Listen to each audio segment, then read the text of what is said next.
ബലിതർപ്പണത്തിനൊരുങ്ങി വാണിയമ്പാറയുടെ പുണ്യതീരം. പിതൃക്കളുടെ മോക്ഷത്തിനായി കർക്കിടകവാവ് ബലിതർപ്പണ ചടങ്ങുകൾക്കൊരുങ്ങി വാണിയമ്പാറയുടെ പുണ്യതീരമായ പ്ലാക്കോട് ഭദ്രകാളി വനദുർഗ ക്ഷേത്രം. കർക്കിടകവാവ് ദിവസം ബുധനാഴ്ച രാവിലെ 6-ന് ബലികർമ്മങ്ങൾ ആരംഭിക്കും.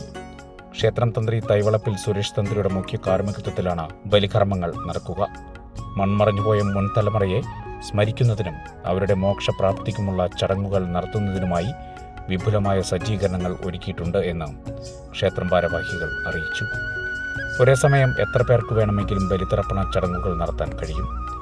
ബലിതർപ്പണത്തിന് ശേഷം പീച്ചി ഡാമിൻ്റെ റിസർവോയറിൽ സ്നാനം നടത്തുവാനുള്ള സൗകര്യവും സുരക്ഷിതമായി ഒരുക്കിയിട്ടുണ്ട് എന്നും ക്ഷേത്രം പ്രസിഡന്റ് പ്രകാശൻ, സെക്രട്ടറി ശ്രീജ രാജേഷ്, ഗജാൻജി ശ്രീജിത്ത്, രക്ഷാധികാരി മോഹനൻ, കമ്മിറ്റി അംഗങ്ങൾ എന്നിവർ അറിയിച്ചു.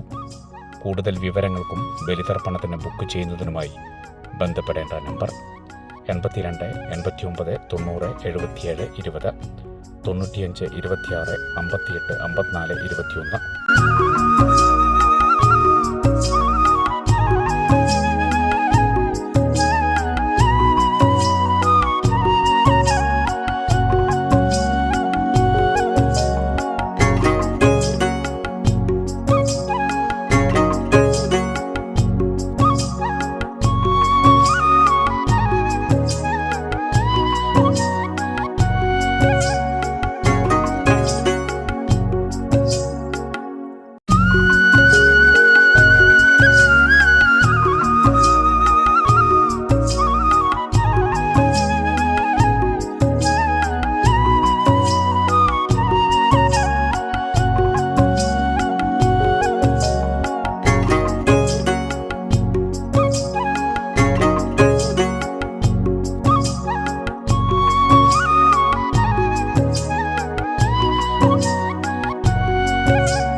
പാണഞ്ചേരി പഞ്ചായത്തിലെ 8-ാം വാർഡിൽ സ്ഥിതി ചെയ്യുന്ന പ്ലാക്കോട് വനദുർഗ ഭദ്രകാളി ക്ഷേത്രമാണ്.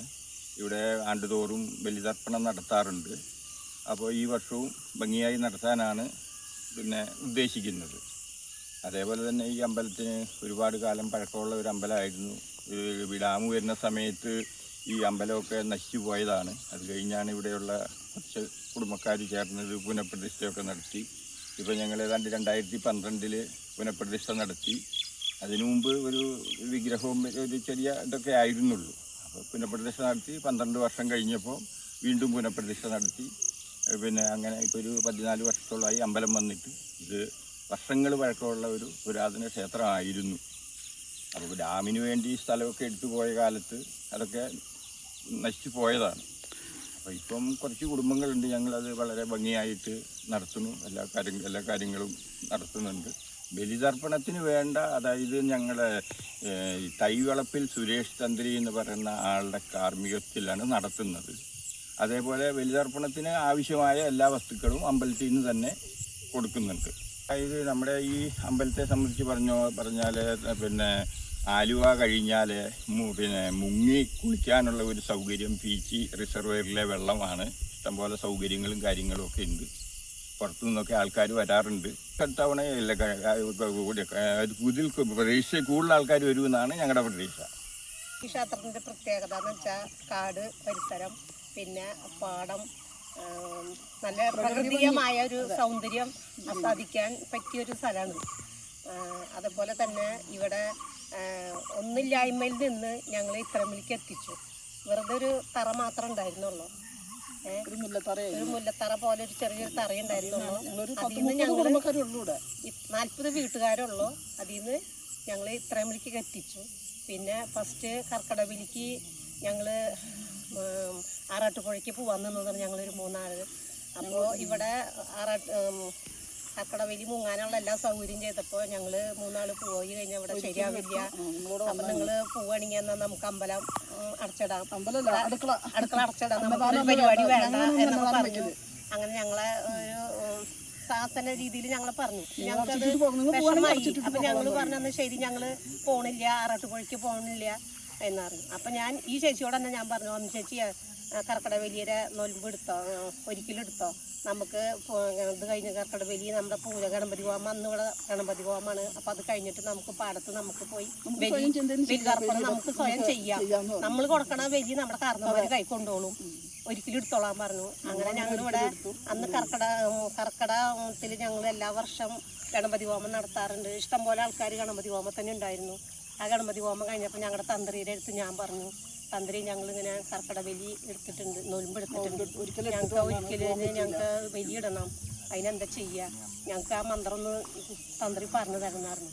അതിനെന്താ ചേച്ചി, ചേച്ചി പോരെ, മുങ്ങി പോരെ, നമുക്ക് ഇടാന്ന് പറഞ്ഞു. അങ്ങനെ ഞങ്ങൾ 3 ആള്, എന്റെ ഭർത്താവും ഈ ചേച്ചി ഞാനും കൂടി ഞങ്ങൾ 3 ആൾ അന്ന് ബലിയിട്ടു. അങ്ങനെയാണ് ബലിതർപ്പണം ഇവിടെ തുടങ്ങിയത്. നമുക്ക് ഇനി ഇവിടുന്ന് അങ്ങോട്ട് നമുക്ക് എല്ലാ വർഷം നമുക്ക് ഇവിടെ നടത്താം. അപ്പൊ എല്ലാവരും പറഞ്ഞു, അയ്യോ പറഞ്ഞു ഞങ്ങൾ ഇട്ടേനെ, ഒരിക്കലും എടുത്ത് ഞങ്ങൾ ഇട്ടേനെന്ന് പറഞ്ഞു. ഇപ്പൊ ഈ 3 ആളെന്നുള്ളത് ഇപ്പൊ 300 ആളായിട്ടുണ്ടാവും. ഇപ്പൊ 300 ആളല്ല, അതിലും കൂടുതലായിട്ടുണ്ടാവും. ഇനി ഇത് കൂടി വരണം. വെള്ളം ആ സമയത്ത് കർക്കിടകത്തിൽ വെള്ളം ഫുള്ളായി കഴിഞ്ഞ സുഖമാണ് ഇവിടെ ബലിയിടലും, ഡ്രസ്സ് മാറാനുള്ള സൗകര്യങ്ങൾ, എല്ലാ സൗകര്യങ്ങളും ഉണ്ട് ഇവിടെ. ആർക്കും ഇവിടെ വന്ന് ബലിയിടാം. ഈ അമ്പലം ക്ഷേത്രം കുറ്റിയടിച്ചപ്പോൾ തന്നെ ആശേരി അന്ന് പറഞ്ഞിട്ടുണ്ട്, ഇവിടെ ശിവന്റെ ഒരു ചൈതന്യം ഉണ്ടെന്നാണ് ഇവിടെ പറഞ്ഞത്. അതുകൊണ്ടാണ് ഇത് ഇവിടെ ഈ ബലിതർപ്പണം വന്നത്. അത് ചിലപ്പോ ഈ അമ്പലം വന്ന പോലെ ചിലപ്പോ ഇനി ഭഗവാന്റെ ഒരു സാന്നിധ്യം ഇവിടെ ഉണ്ടാവും.